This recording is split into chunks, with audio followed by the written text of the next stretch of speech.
ఈ వివక్షత పోవాలంటే ఆర్థికంగా, రాజకీయంగా, సామాజికంగా మిగతా వర్గాలన్నీ కూడా మిగతా వర్గాలకు సమాంతరంగా అభివృద్ధి చెందాలంటే ఒక్క వైఎస్ఆర్ కాంగ్రెస్ పార్టీ వల్లనే ఇది సాధ్యం అన్నటువంటి విషయాన్ని తెలియజేసుకుంటూ ఈ యొక్క నియోజకవర్గానికి గతంలో రజనీ గారు రిప్రజెంట్ చేశారు.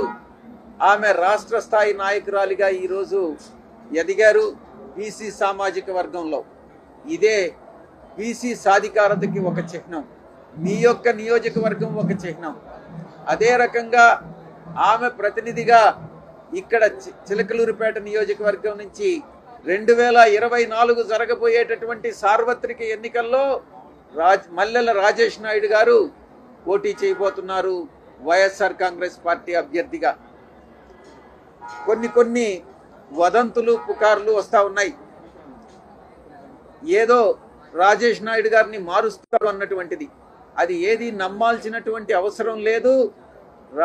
రాజేష్ నాయుడు 2024 సార్వత్రిక ఎన్నికల్లో చిలకలూరుపేట నుంచి